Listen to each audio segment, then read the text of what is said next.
The most popular sport on Boston's Charles River is rowing in one-man sculls. Or rather, it was the most popular sport, that is, until they took to beating on one man's skull. Mine.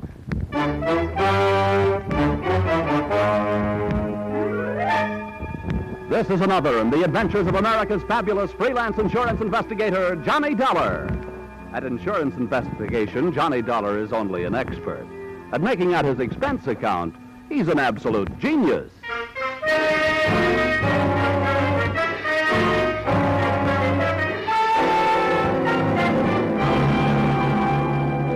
Expense account submitted by Special Investigator Johnny Dollar to Miss Melanie Carter, Pinckney Street, Beacon Hill, Boston.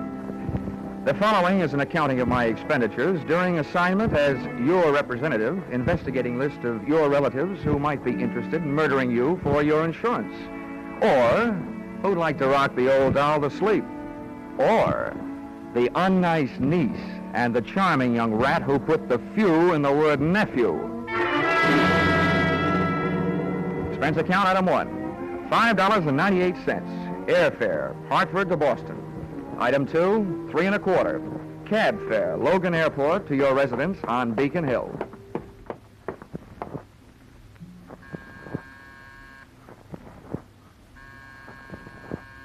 Who is it?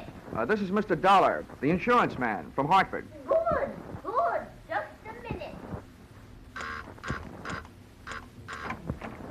Come in. Come in. An electric latch unlocked the door of your flat, and I stepped through, straight out of this century into the last. It was another world, the remnants of which you see today in antique shops, including those Chinese wind chimes that tinkled over by the window. And you, its tiny and aged queen, sat across the 19th century room in your modern throne, that chromium and black leather wheelchair. Come in, Mr. Dollar. Oh, What's the matter, ma'am? oh, nothing. You just remind me of someone I once knew, that's all. He was so... Come, sit down over here. Thank you, Miss Carter. I take it you are Miss Carter. Oh, yes, indeed. You probably expected a younger woman. Maybe, but certainly not one any more attractive. Oh. You hold on to that gallantry of yours, young man. It's very difficult to find these days. And a very precious treasure to women.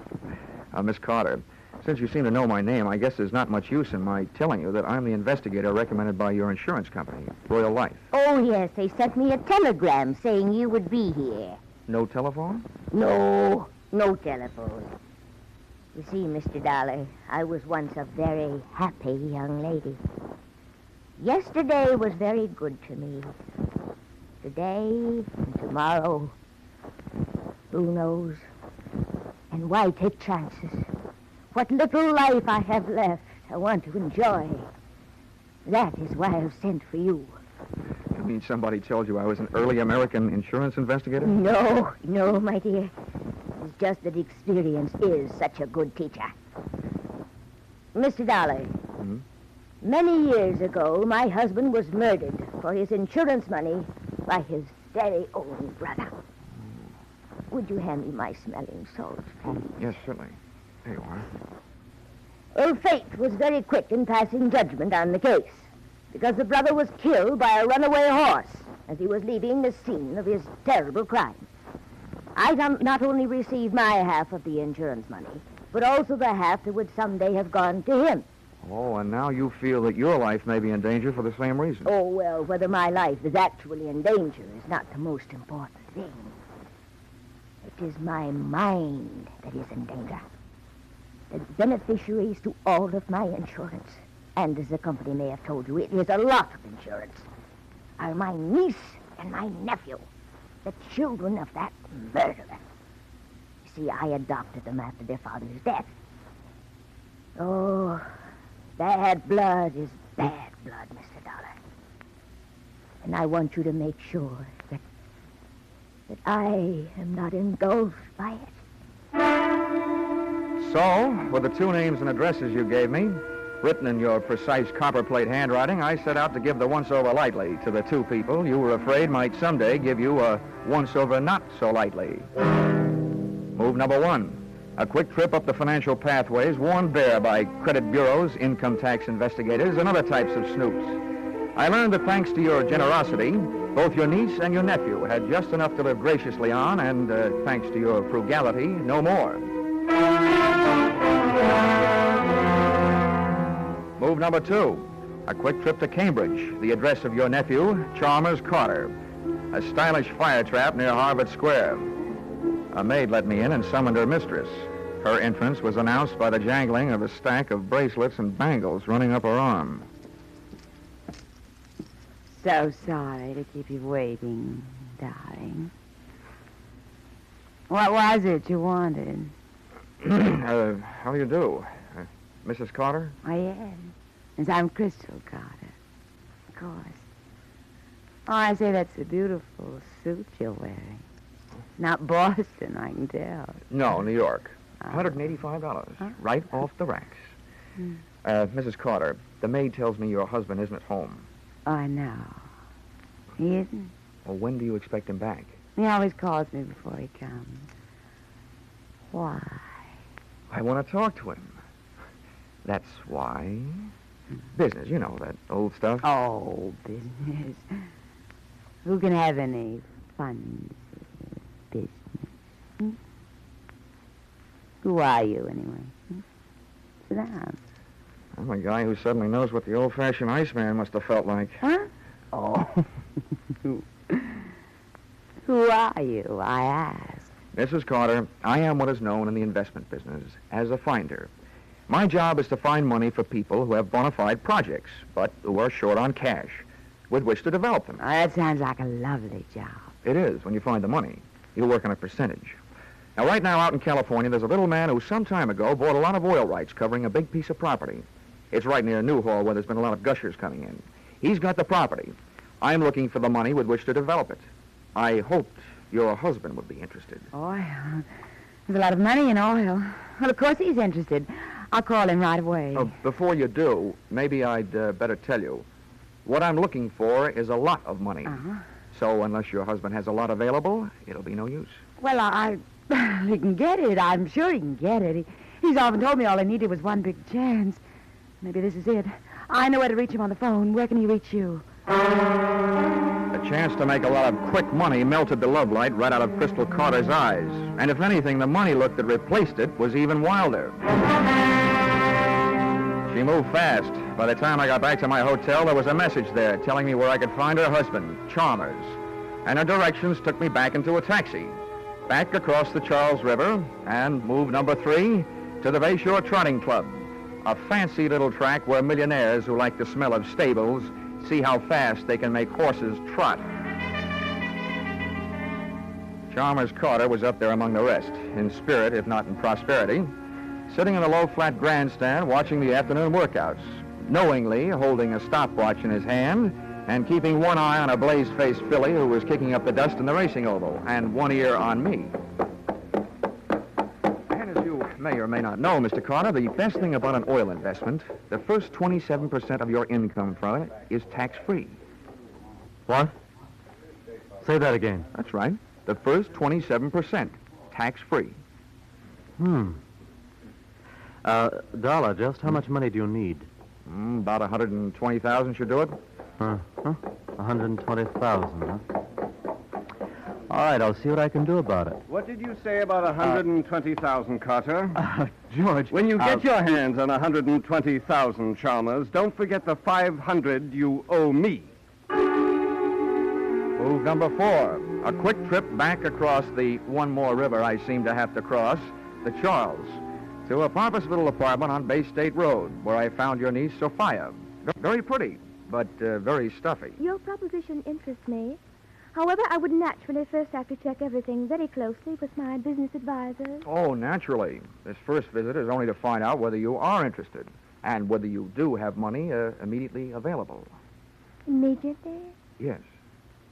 I see. Very well. I think it can be managed. Then, having made those moves, I was in a hurry to move you out of the way, which led me straight back to your flat on Pinckney Street, Beacon Hill.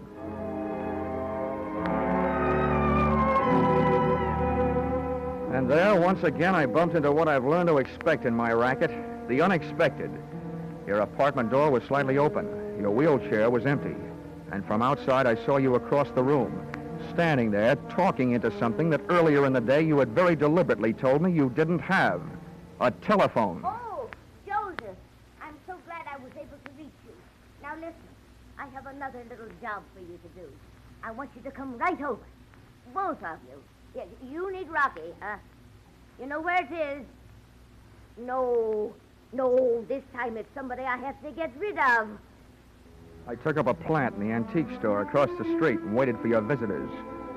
They were charming, just the sort of folks you'd expect to see on Beacon Hill, dropping in for a spot of afternoon tea. They were the kind of guys who never wear wristwatches, handcuffs being rough on watch crystals. I gave them a short lead upstairs, then pussyfooted up behind them. Oh, one of these days my right eye is going to wind up shaped like a keyhole, with my left ear shaped like a cauliflower from pressing against door panels. It's so nice having you young fellows around to depend on. Sit down, sit down. You want some nice tea and cake? No, thanks, dear. We just had some pizza and beer. Yeah, Joe and me just had some pizza and beer. What's on your mind, Grandma? Yeah, what's on your mind, Grandma? Well, boys, you know how worried I've been Yeah. about that family of mine. Well, things are even worse now. What's up? Yeah, what's up? Well, I want you to understand that it wasn't that I didn't have complete faith in your ability to protect them. Sure. But I finally turned to my insurance company, hoping to save a few dollars. Yeah. They sent a scoundrel named Dollar from Hartford to protect me, mind you. And do you know what he did? No, what'd he do? No, what did he do? Well, just to make sure this Dollar fellow, I called a private detective and had him followed when he left here. Yeah, good. And that detective told me that Dollar went to Sophia and my nephew Chalmers and is trying to entice them to kill me for my insurance money so they can buy some phony oil stock he's trying to sell them. That guy sounds like a big operator. Yeah, that guy sounds like a big operator. Well, whatever he is, I want that young man out of the way. Grandma, dear, you don't really mean out of the way. That's exactly what I mean. Joseph, I see something I don't like very much. What is it? Some shadows moving around under the edge of the front door. Well, what are we waiting for? Yeah. Come here, you! I wasn't a match for one of those guys, let alone two. And Rocky, Big Sir Echo, not only repeated everything Joe said, he repeated everything Joe did. Take this! Oh! Yeah, take This! Oh! That's good. That's very good. Now, that's him. That's Dollar. You hold him. Hold him. Don't let him get away. Mr. Dollar, unless you're in a big hurry to get measured for a cement suit, don't start no funny business. Don't worry. I feel about as funny as a funeral. My own. Well, I hope you've learned your lesson. Although, don't you think for a minute it's all over. This'll teach you honesty is the best policy, and cheaters never prosper. Take it easy, Grandma, dear. This boy will not ever bother you again. Come on, Buster. Yeah. Come on, Buster. Yeah. Go on, Buster.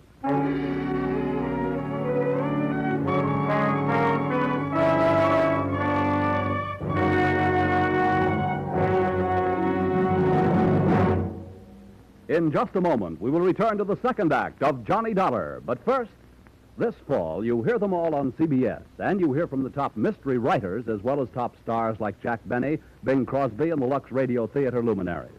One such master of mystery, Raymond Chandler, and his world-famous private eye, Philip Marlowe, will be heard from later tonight on most of these same CBS stations. Be sure to hear this latest hard-bitten, wisecracking adventure of Philip Marlowe later tonight, won't you? Tune in this fall for the show that you love best of all. Listen carefully, here's the address. It's CBS. Now, with our star, Charles Russell, we return to the second act of yours truly, Johnny Dollar.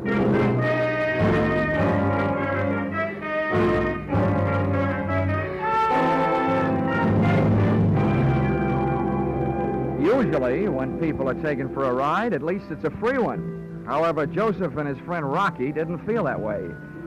So, expense account, item 3, $1.20, cab fare, up Tremont Street toward Boston's South End. The three of us sat packed in the back of the taxi with me in the middle. And just as we passed King's Chapel burying ground, Rocky and Joseph suddenly felt the urge to be alone with me. Hey, driver, crank up your window. We wish to be in private. As it happens, I can't. The crate fell off. Yeah, you and your lousy cab. Yeah, you and your lousy kid. Well, step on it.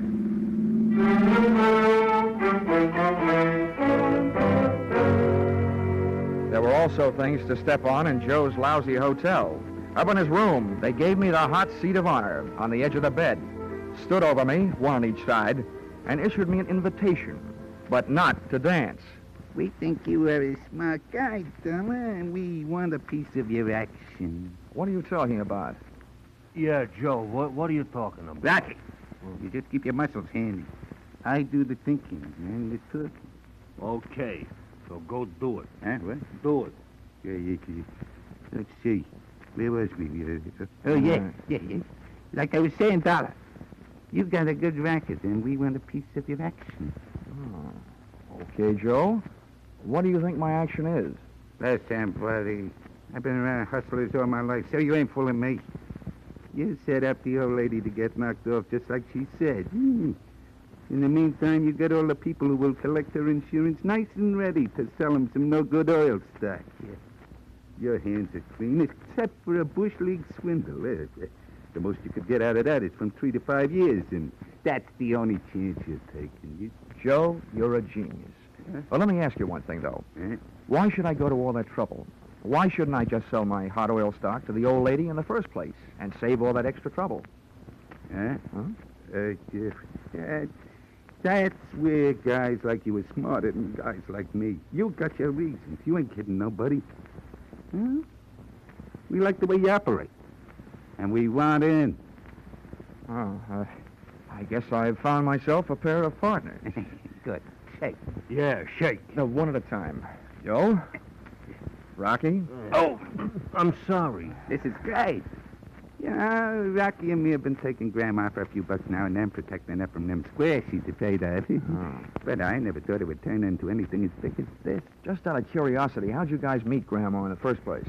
We was doing a little social break-in and then one night, and it turned out to be her house, yeah?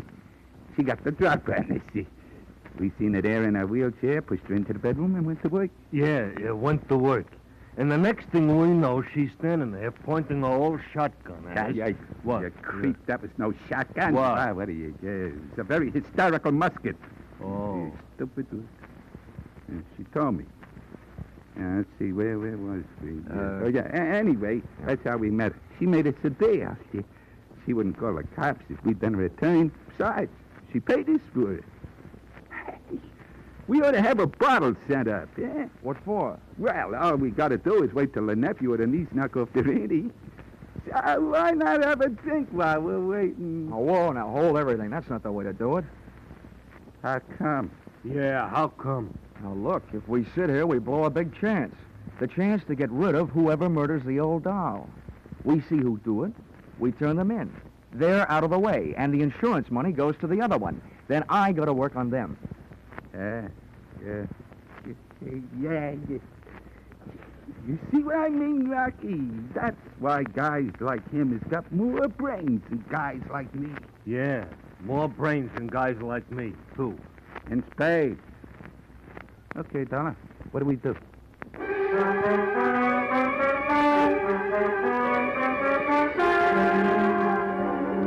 I was in a bad spot, but I'd put you, Auntie Carter, in a worse one, hoping to attract any bad apples that might be hanging on your family tree. Then all of a sudden you decided I was a worm and eliminated me as your #1 protector. Among your spoiled family fruit, there was nephew Chalmers, fishy-eyed and money-hungry, his wife Crystal, who was no killer to look at, but who could be sure of her with a gun in her hand. Then there was Sophia. She was stuffy, but strangely reminded me of a precocious young lady who strangled her mother so that she might wear her evening gown to her high school senior prom. So, when Joseph, expert in giving a fellow's eye a coat of many colors, asked me, what do we do now? I honestly didn't know.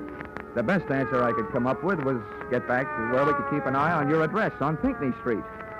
But when we got there, Pinckney Street was blocked off by blue uniforms, and reinforcements were still arriving. Hey, what's going on? Yeah, what's going on? Well, you can be sure of one thing. This ain't the policeman's ball. Look, how well are you guys known to the Boston police? Some of their best quiz masters that failed to make us talk. Yeah, they failed to make us talk. Okay, you better let me go ahead. Not too far ahead. Don't worry. Hey, look, Joseph, the cops are coming down out of her house. Oh. What do you mean now?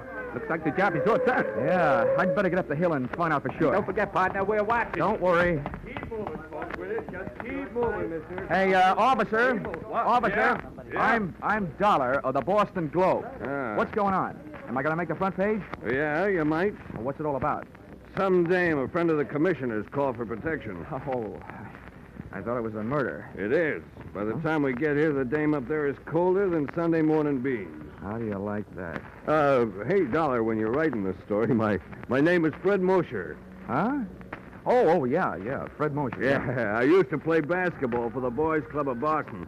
When you're writing this story, put my name in, will you? The wife will get a kick out of it. Well, I got to get back to headquarters. Headquarters? Hey, officer. Fred. Yeah. Come here. Listen, I'll see that you get your name in the paper if you do me a favor. Oh. Act like you're arresting me, will you? A couple of friends of mine are just down the street. I want to pull a gag on them. Sure. With or without handcuffs. Anyway, just grab me by the elbow and throw me in that squad car.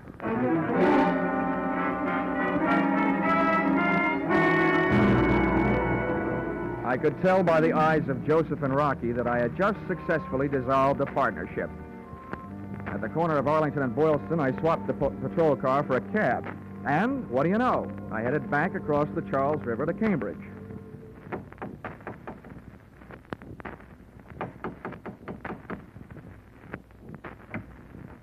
Oh, hello, darling. I'm sorry the maid wasn't here to answer the door. I'm all alone, isn't it? Come on in. Come on. Right in here. Would you mind, Crystal, walking just a few more steps ahead of me? It'll make you easier to follow. Oh, dear. Here we are. Make it up at home. Where's your husband? Oh, stop worrying about my husband.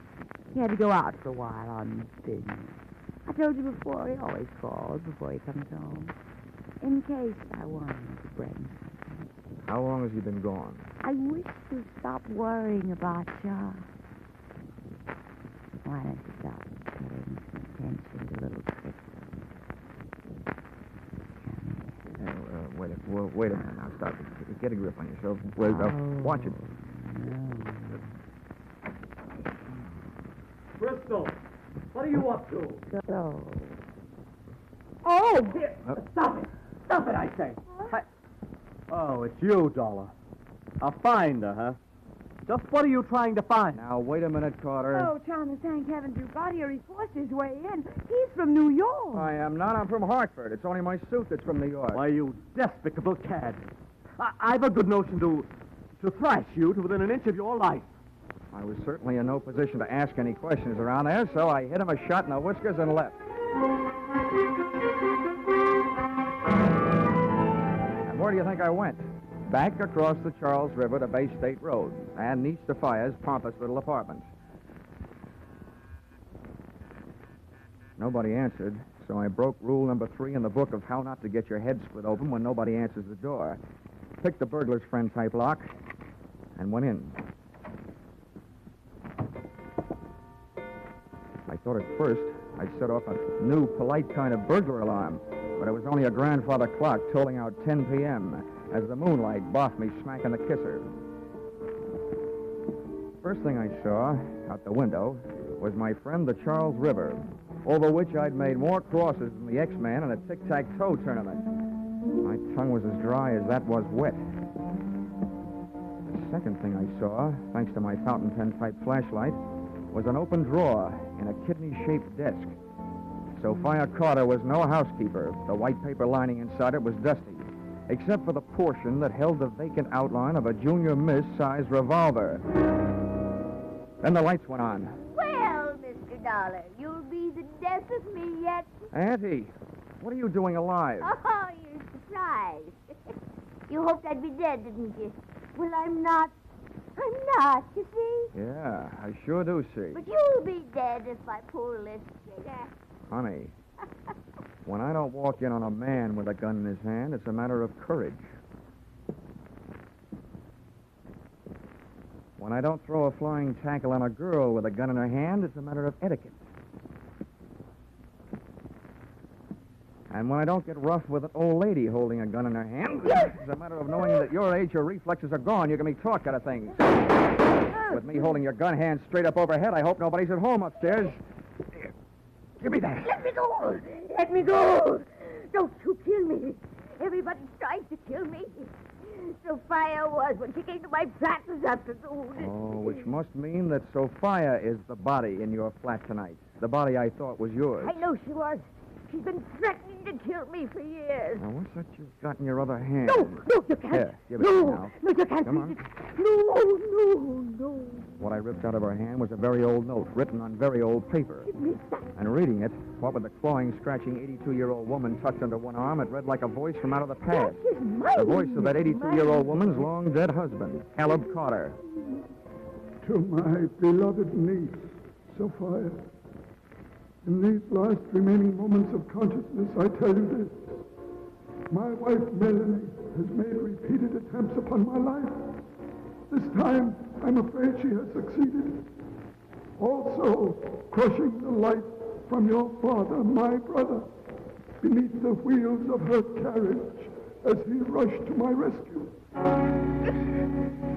Well, I guess this means that Sophia had this letter and has been holding it over your head for years. Yes. She's been blackmailing me. Blackmailing me. Blackmailing me. Melanie, it was your conscience that first called me into this case to protect you from your relatives. It was your conscience that hired that private detective to protect you from me. And it was your conscience that got you mixed up with Joe and Rocky to protect you from the detective and me. Then again, it was that same old conscience that called in the police to protect you from your gangster friends. Now, there's only one more thing, I hope. What's that?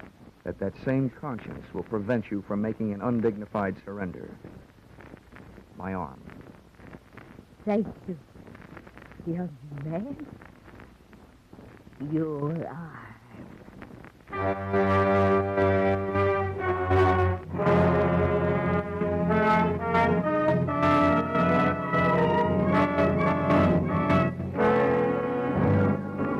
Expense account, item 4, $15, pipe and slippers. Appeasement to Chalmers Carter, nephew of the accused. To give him a symbol that all I was really trying to find was a way to straighten out his home life. Item 5, $50, a personally autographed check in lieu of his name in the paper to Patrolman Fred Mosier, so that the wife would still get a kick out of the publication of his name on the payable to line of said check. Expense account, item 6, $15. Gift to Joseph and Rocky. One roll of tickets on the River Queen sightseeing boat, which gives daily round-trip tours of the Charles River. Maybe they'll do me a favor and fall in. Item 7, $5.98. Airfare, Boston to Hartford. Expense account total? What's the use? Where you are now, Aunt Melanie Carter, you're never going to be in a position to pay. I won't even bother to sign it. Yours, truly, Johnny Dollar.